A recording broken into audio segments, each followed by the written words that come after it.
Hi everybody, welcome to my channel, Life Law Bin.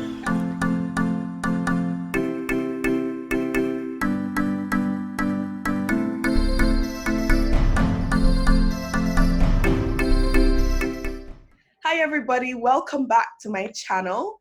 Today I have a very special guest with me. Her name is Rosie Brain. Both of us studied at Newcastle together. We pursued our LLB at Newcastle University, specifically the law school. Rosie, I hope all is well with you, and I hope you're doing well under the current restrictions and lockdown in the UK.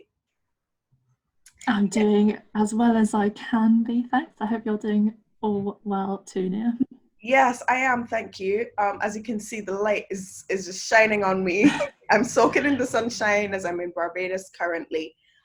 Rosie and we are part of a team of six. I think that's the number of us. No, that has been working on a research project for the last three years. For the last 3 years or so.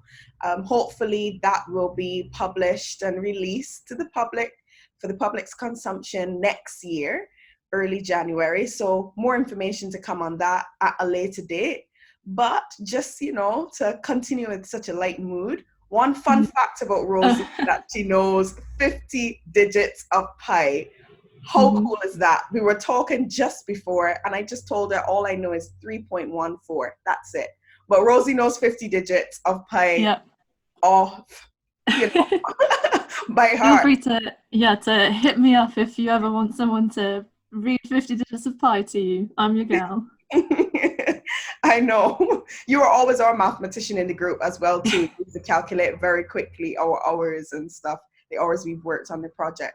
Now, Rosie, we're going to just get this started today by Mhm. just asking you about your experience at Newcastle, where you obviously pursued your LLB. How was that for you? What was the experience like?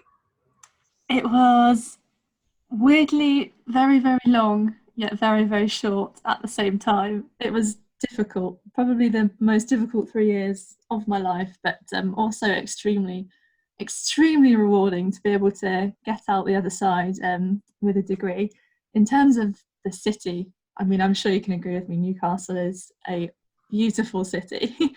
No regrets about that choice, but yeah, the degree itself had its ups and downs in terms of difficulty, and it's nice to have been able to have some rest for the past few months to recover.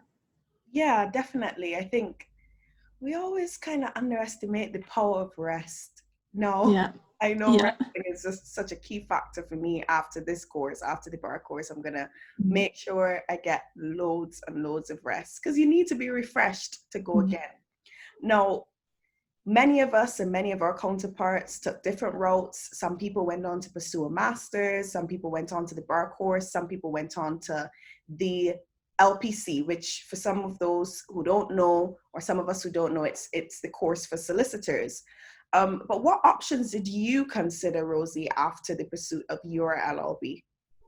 Um, so the LPC was something that I considered as I aspired to go down the qualification route for a solicitor, but I didn't want to jump into it. I feel like with all of the um, COVID things that were happening when I was sort of making my decision as to what to do next, I thought it was almost like I don't know what else to do. I'll do the LPC, whereas I wanted it to not be such a forced decision. And as you know, quite a lot of firms do sponsor people to do the LPC, and so that was something that I thought, well, maybe I won't do it yet in case sponsorship is something I can get in the future. So instead, I sort of thought I'd rather come out of my degree and get some form of legal experience, because whilst I'd had um, a commercial experience before and a brief 5 day, week-long legal work experience,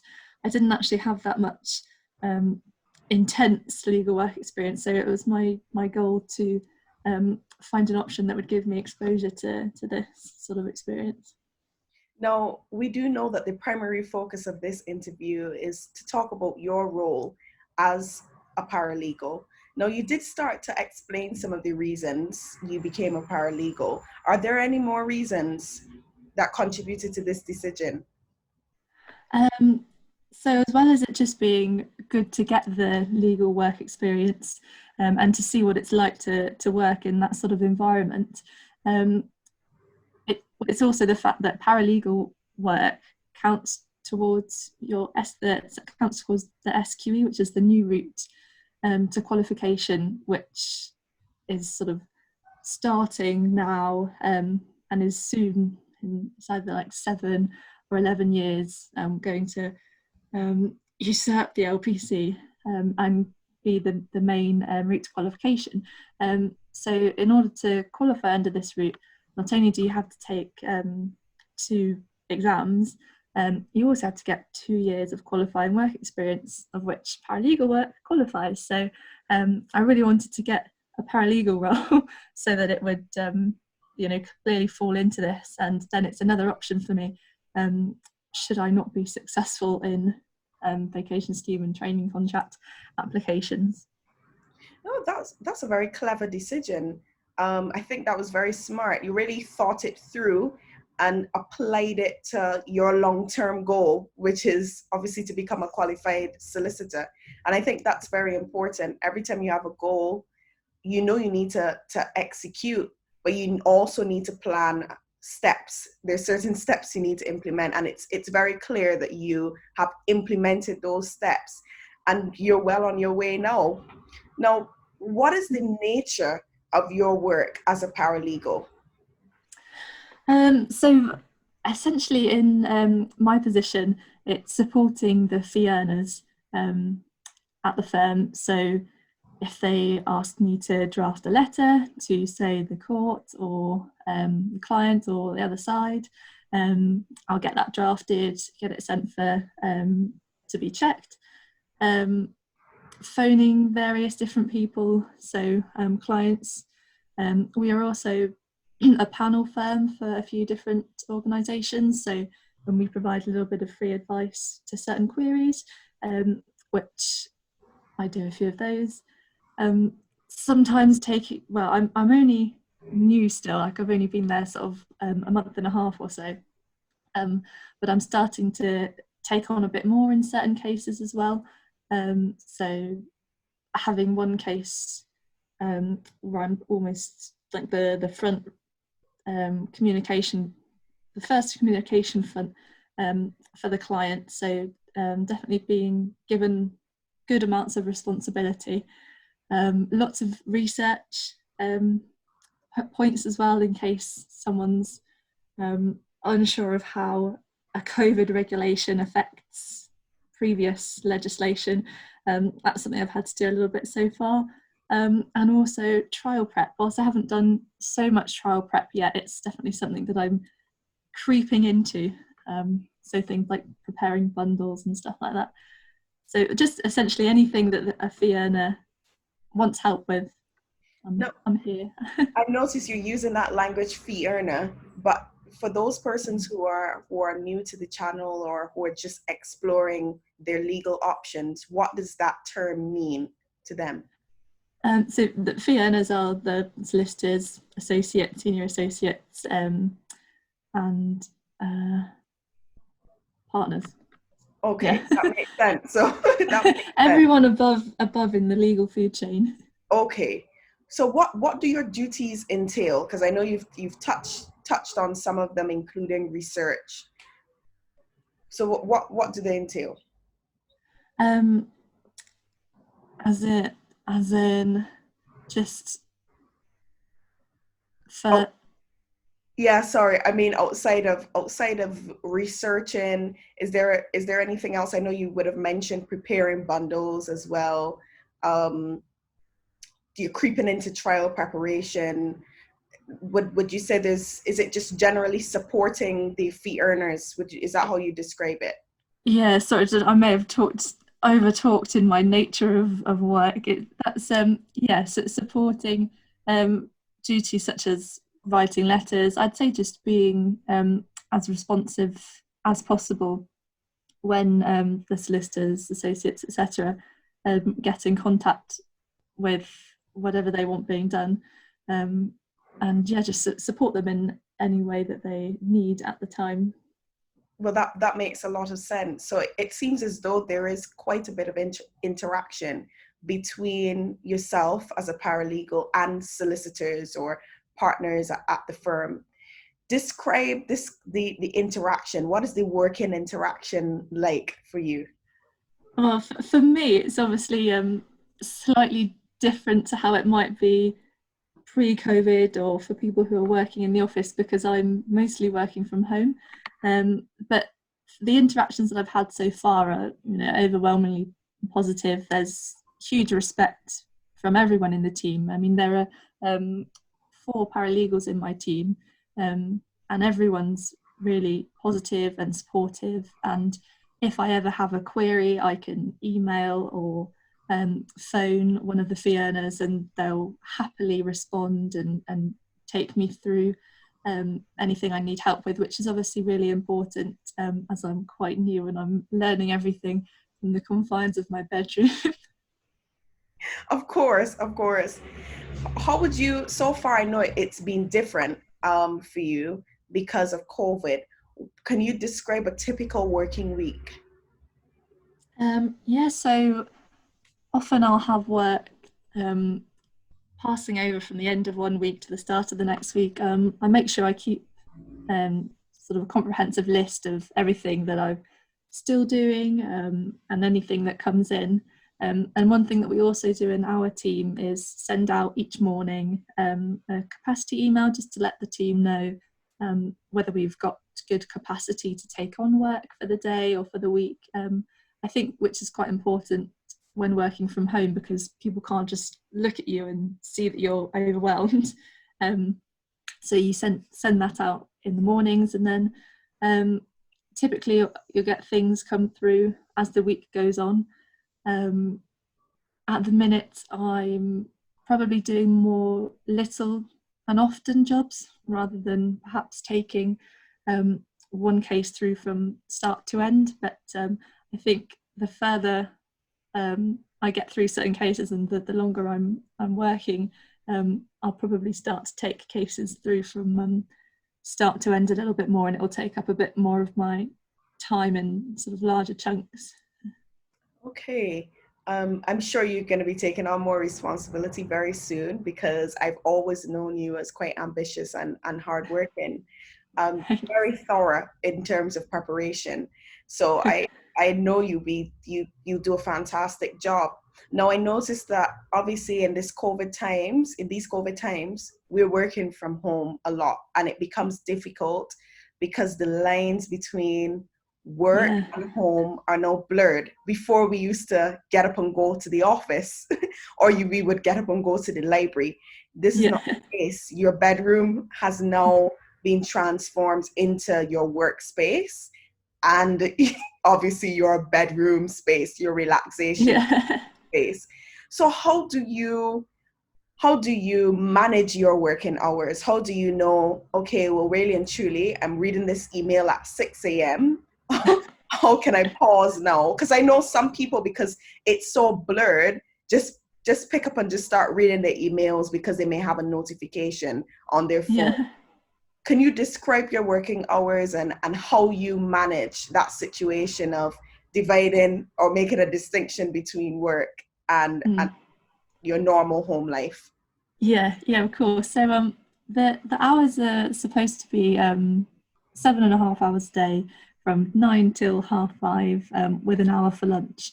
As you say, that's very easily blurred working from home. Don't get me wrong, I'm never going to wake up at 6 a.m. and check an email, because I'm never going to be awake at 6 a.m.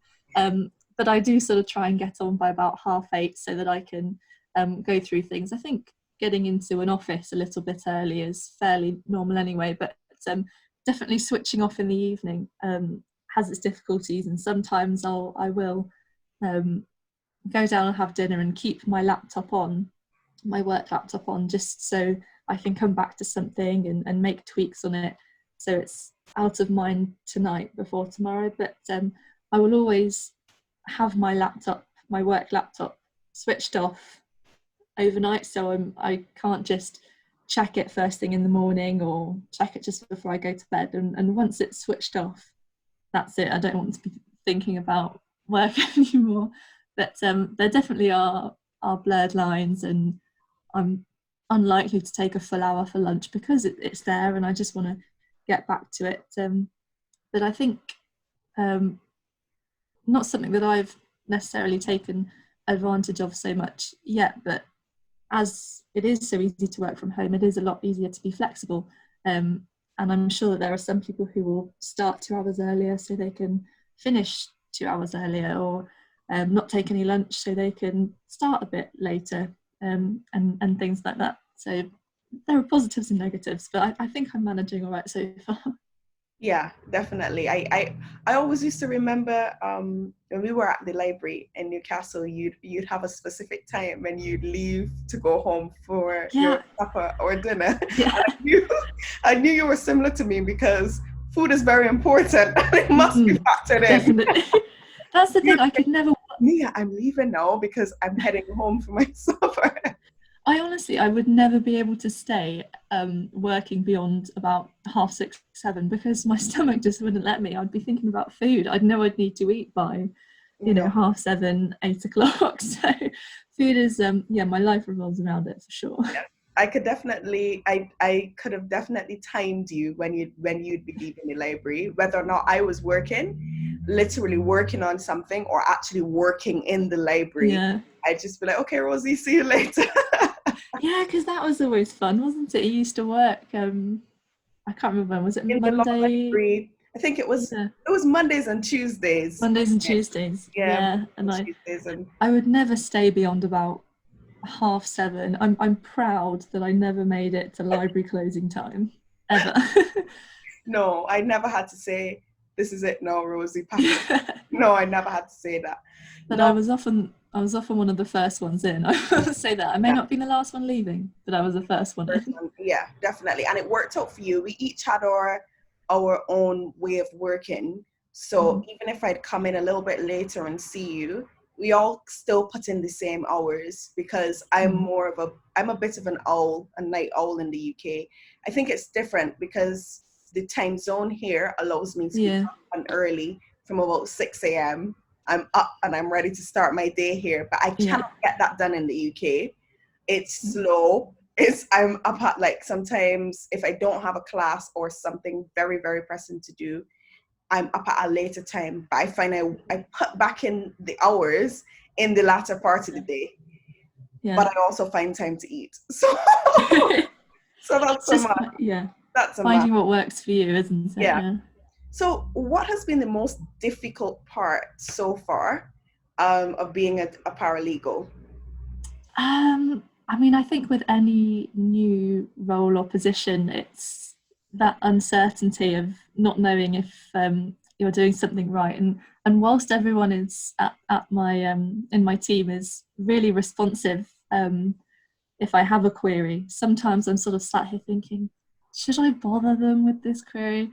So I think maybe it's just quite difficult learning new things and knowing when it's appropriate for me to waste a fee earner's time with my query.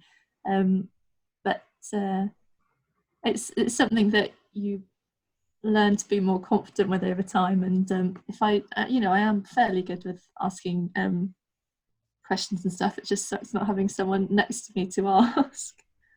Yeah, I could imagine. I think it comes with every new role, new position. Yeah. Feel a bit awkward. You want to know if you're doing it right. You don't want to be, in your mind, you're telling yourself, I don't want to be the first person to actually fail this task. I want to do my hardest and my best. At the same time, I don't want to ask them silly questions and annoy them.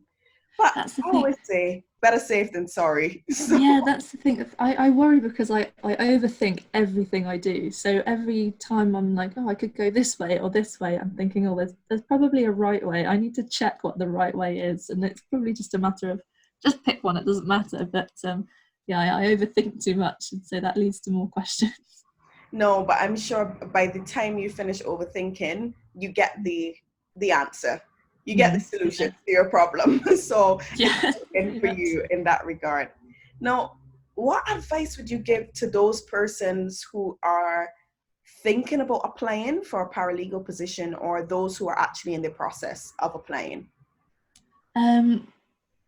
If you're in the process of applying, I'd say or if you're thinking about applying, go for it as much as you can and spread yourself as far as and as wide as you can.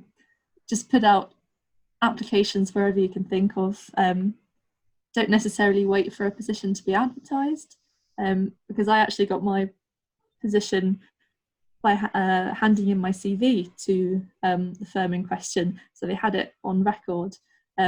So when they did have a vacancy, luckily I was one of the people they got in contact with about that. So don't necessarily just be reactive. Ensure you're being proactive as well.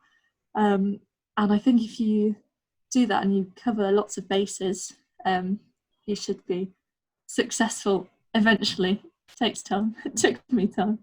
And in terms of if you get to any sort of interview process, there's the whole cliche, just be yourself. And I think that holds true.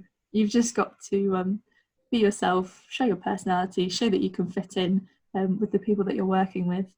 And yeah, hopefully you'll be successful.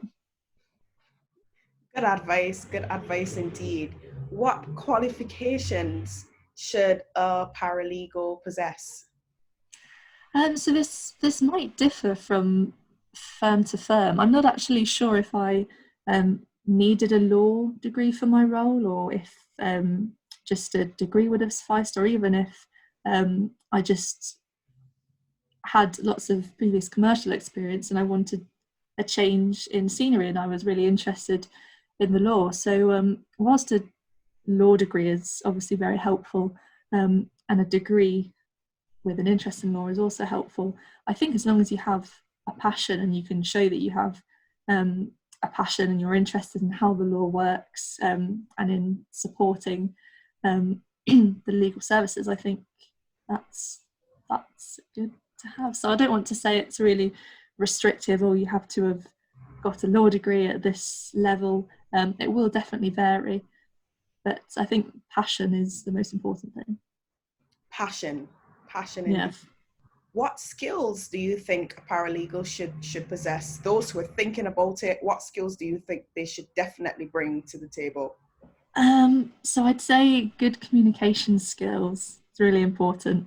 I mean, I'm not very good at it, as you can probably tell from this recording. That is not true, Rosie. You are communicating very effectively. That is not true.